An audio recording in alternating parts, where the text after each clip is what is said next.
Purushottam રૂપાલાની ticket રદ નહીં થાય તો ભાજપને થશે મોટું નુકસાન।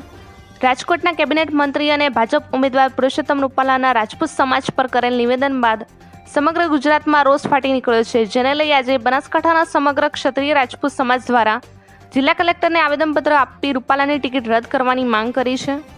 ગુજરાતમાં લોકસભાની ચૂંટણીઓના પડઘમ વાગી ચૂક્યા છે, ત્યારે અનેક સ્થળોએ વિરોધ જોવા મળી રહ્યો છે, જ્યાં રાજકોટના કેબિનેટ મંત્રી અને ભાજપના નવીન ઉમેદવાર પુરુષોત્તમ રૂપાલાએ રાજપૂત ક્ષત્રિય સમાજ વિરુદ્ધ ટિપ્પણી કરતા સમગ્ર ગુજરાતમાં ઘેરા પ્રત્યાઘાતો જોવા મળી રહ્યા છે, જેને લઈને આજે બનાસકાંઠામાં પણ રાજપૂત કરણી સેના, ગુજરાત રાજપૂત યુવા સંગઠન મહાકાલ સેના અને ક્ષત્રિય જાગીરદાર સમાજ દ્વારા કલેક્ટરના બગીચામાં એકઠા થઈ ભાજપ વિરુદ્ધ નારા લગાવી રેલી સ્વરૂપે કલેક્ટરને આવેદનપત્ર પાઠવી પુરુષોત્તમ રૂપાલાની ટિકિટ રદ કરવાની માંગ કરી છે। જો તેમની ટિકિટ રદ નહીં કરવામાં આવે તો ગુજરાતની 26 સીટો પર ભાજપને મોટું નુકસાન થવાનું છે, જેની નોંધ લેવી। દિનેશ ઠાકોર, બનાસકાંઠા। હું રાજપૂત ભૂપતસિંહ, પોતે એડવોકેટ છું, મહાકાલ સેના સાથે જોડાયેલો છું।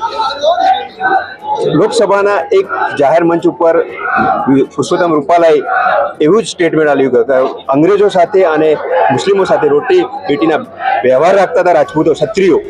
એ બાબતને અમે આખા ગુજરાતમાં ઉગ્ર આંદોલન ચાલુ જ છે અને આજે બનાસકાંઠાના તમામ રાજપૂત સમાજ, ક્ષત્રિય સમાજના લોકો ભેગા થયા હતા અને આવેદન આપ્યું હતું। અને જો ભારતીય જનતા પાર્ટી પુરુષોત્તમ રૂપાલાના વિરુદ્ધમાં કોઈ નક્કર પગલાં લઈને એની ટિકિટ રદ કરવામાં નહીં આવે તો 26 સીટો પર ભારતીય જનતા પાર્ટીને અમે ચોક્કસથી અસર કરીશું।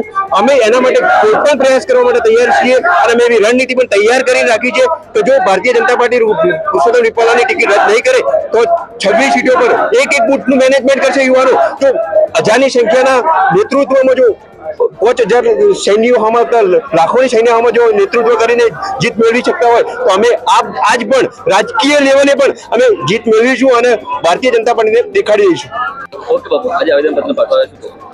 હું શક્તિસિંહ ડાભીસ, રાજપૂત કરણી સેના પ્રદેશ મહામંત્રી। આજે અમે તમામ સંગઠનો, કરણી સેના, મહાકાલ સેના, તમામ રાજપૂત સમાજના સંગઠનો એ બાબતે મળ્યા હતા કે જે રાજકોટમાં પુરુષોત્તમ રૂપાલાએ જે સ્ટેટમેન્ટ આપ્યું હતું અમારા રજવાડા વિરુદ્ધ અને અમારી બેન દીકરીઓ વિરુદ્ધ, તો એ બાબતે અમે તમામ બનાસકાંઠાના સંગઠનો ભેગા થઈ અને એક રજૂઆત કરવા માટે કલેક્ટર ઓફિસને અને ચૂંટણી પંચને રજૂઆત કરવા માટે આવ્યા હતા કે અને ભારતીય જનતા પાર્ટીને રજૂઆત કરવામાં આવ્યા હતા કે બને તેટલું ઝડપી રૂપાલા વિરુદ્ધ પાર્ટી એક્શન લે અને જો આ એક્શન નહીં લેવામાં આવે તો આવતી આ લોકસભાની ઇલેક્શનમાં અમે ગુજરાતની તમામ સીટો પર રાજપૂત સમાજના, ક્ષત્રિય સમાજના તમામ લોકો એમને 26 સીટો પર બીજેપીને અમે નુકસાન પહોંચાડશું। અમે ભારતીય જનતા પાર્ટીના કારણોની કાર્યકર્તાઓ છે, પણ જ્યારે કોઈ વ્યક્તિ અમારા સમાજ સુધી પહોંચતો હોય, અમારી બેન દીકરી સુધી પહોંચતો હોય તો અમે એને કોઈ પણ સંજોગોમાં સાખી નહીં લઈએ। બસ, જય હિન્દ।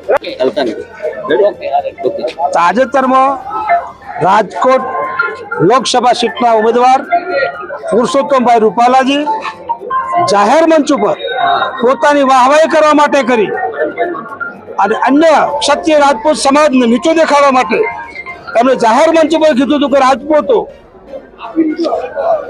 અંગ્રેજો સાથે પોતાને રોટી બેટીનો વ્યવહાર કર્યા હતા।